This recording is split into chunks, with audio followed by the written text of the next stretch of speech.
On November 6th of 2020, a YouTuber by the name of Smallant would post his video onto a channel called Lowest Percent, which is a channel composed of content from multiple YouTubers slash speedrunners. Despite this being the very first video published on the channel, it would go on to garner an astounding 20 million views, making it the channel's most popular video by a long shot. But with recent developments in artificial intelligence, people have used AI as an opportunity to steal the work of others, and among these thieves is a channel that goes by the alias of Warpless. Given the obvious success of Smallant's video, Warpless would go on to use AI to try and replicate the video, and on January 26th of 2023, they would post this abomination to their YouTube channel.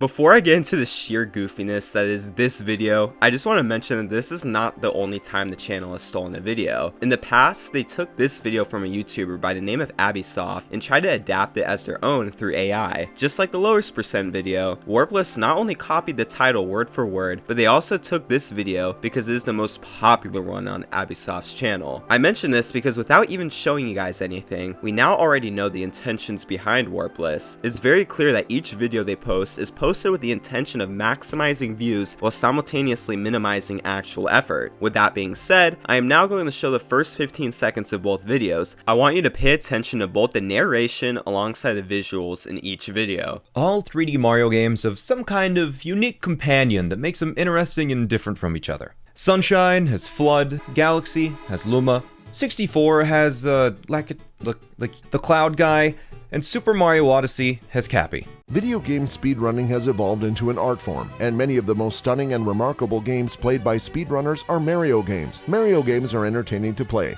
because of their responsive controls, and they are astounding because of the complexity of some of their tricks. Even if you have absolutely no knowledge on Super Mario Odyssey, it does not take a rocket scientist to see how flawed the AI copy of this video is. While Smallant uses the intro to actually introduce the core idea in the video, the AI just goes from one topic to another, and what makes this even worse is the footage that goes along with the narration. Like, why the hell are we looking at a PlayStation controller when talking about how Mario games have responsive controls? And hell, why did they even mention responsive controls in the first place, as if that's a thing that's only specific to Mario games? As Smallant's video progresses, he goes on to talk about minimum captures, which is a speedrun category that involves beating Mario Odyssey with the least amount of captures. He then goes on to talk about how at the beginning of the game's lifespan, 16 captures was the least amount of captures you could beat the game in, and even lists out the 16 captures before, of course, talking about how the number went from 16 to 15 to 14, etc. Of course, Smallant's video gets a lot more in depth as it progresses, but I bring these specific details up as that is precisely what the first few minutes of Smallant's video consist of. So you'd think that the AI that is trying to copy this video would portray similar information, or at the very least accurate information, or at the very least something that's interesting, but that couldn't be any farther from the truth. When Mario Odyssey is finally brought up, the AI continues to spew off-topic and generalized information before attempting to make this joke. Every pro runner aims to make a world record, but I don't believe in class differences. I hope you're not making me your messiah, are you? Well, I don't mind a little bit of flattery. As you would expect, it is very hard to even understand what the hell is even going on here, and the only reason I was even able to decipher this joke is because the AI started the next sentence with, on a serious note, on a serious note, on a serious note. Out of all the things I can choose to criticize about this video, you may be wondering why I'm mentioning a joke, and to that I say that this joke leads me to my first point about why humans will always win over AI. This point being that AI is completely soulless.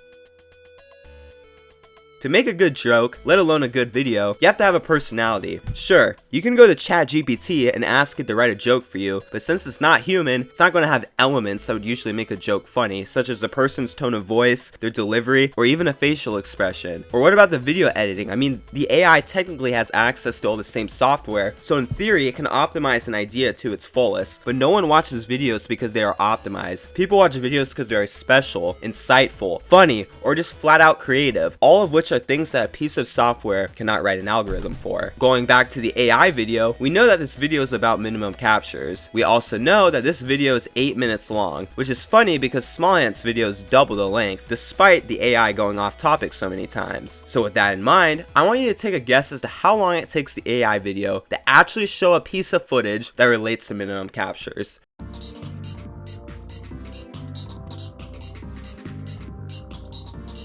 Well, if you guessed 5 minutes and 38 seconds, then you would be correct. For reference, that is 67% of the way through the video, meaning that the first 66% of the video did not show any damn footage relating to the topic. What makes this even worse is that while the AI did mention minimum captures alongside some of its glitches before the 5 minute and 38 second mark, it somehow still managed to completely dodge any and all accuracy. For starters, the AI talks about Tyrone, who holds the world record for the fastest completion of Super Mario Odyssey, and then goes on to talk about how Lucidity is in 3rd place. What's funny is that the AI not only got Tyrone's world record time wrong, but he even says that the 56 barrier could theoretically be breached when Tyrone had already broken that minute barrier almost 8 months prior to the release of this video. Even if the AI had gotten that information correct, it doesn't matter because the information is still completely unrelated to what the video is supposedly trying to accomplish. This trend of talking about any percent continues as the AI randomly brings up a trick called DSTA, which is an acronym for Daylight Savings Time Abuse. This trick involves changing the time on the Nintendo Switch clock so that by the time you reach the Sand Kingdom, you are able to plant the seed and collect the moon from it immediately as a result of the timer going from 1:59 AM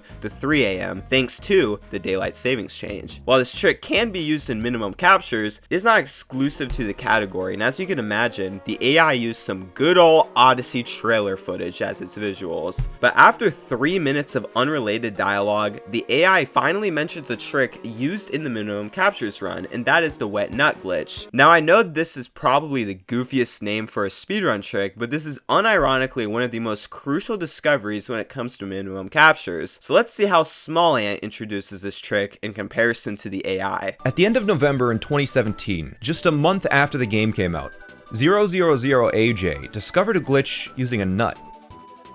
It turns out if one of these nuts gets wet by being thrown in some water, Mario can throw the nut, then dive into it, bounce, and grab it at the same time. This wet nut jump can be repeated indefinitely, giving Mario infinite height. The problem with this glitch is that it's hard. Like, really, really hard.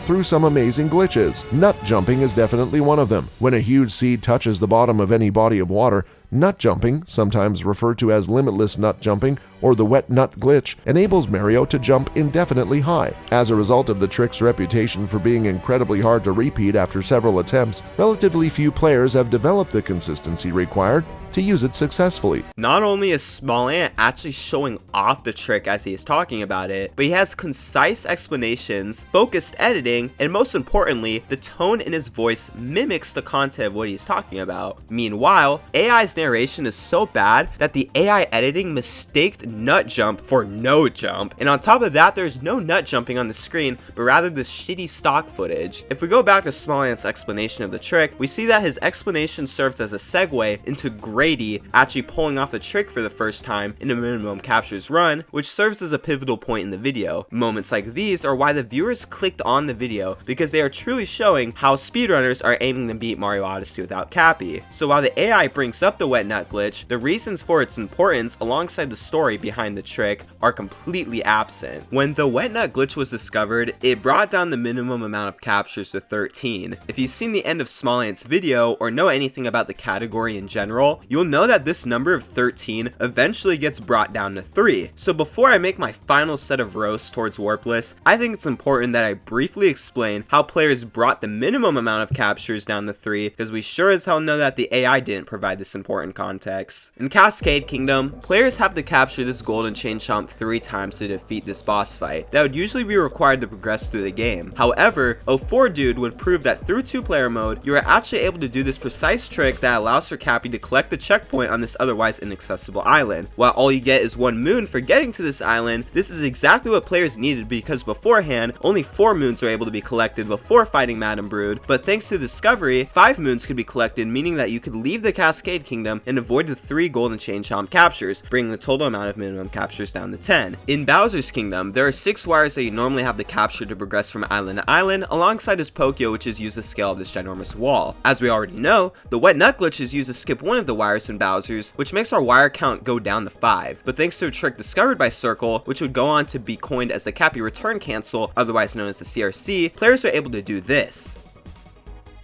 Players can not only teleport Cappy to those checkpoints to skip all 5 wires, but they could even teleport Cappy to the checkpoint Metro Kingdom, which allows for a required capture in that kingdom to be skipped as well. With the addition of this one awesome but brutally difficult trick, 6 captures were eliminated from the minimum captures run, but I haven't even mentioned the 7th capture that was eliminated, which was the Pokio I mentioned earlier. Using this ogre, you're able to be pushed through the wall, in which you're able to do these precise jumps out of bounds to make it to the top of the wall. So with 3 captures eliminated in Cascade, 1 capture eliminated in Metro, and 7 captures eliminated in Bowser's, the minimum laid and still lies at 3. But once we get to that infamous 5-minute and 38-second mark in the AI's video, all that is talked about for the rest of the video is the Cappy return cancel, with of course the last 30 seconds of the video encouraging you to subscribe and hit that notification bell. I mean, at least the CRC was mentioned, but for crying out loud, they didn't show the CRC in Metro, they didn't show the CRCs in Bowser's, they showed footage of the skip in Cascade Kingdom, but of course the narration doesn't match the footage, they didn't show the Pokio skip, and most importantly, they did not show off or mention any of the players who made a 3 captures run possible in the first place. So with all of that, I shall bring up my second and final point as to why humans will always be better than AI, and that is the fact that we clearly have power over it. People fear that AI will control us one day, but I know people like myself will never let that happen, just like how me and many others will not let this cheeky little video slide. So before I end things off, I want to encourage everyone to do 2 things. 1,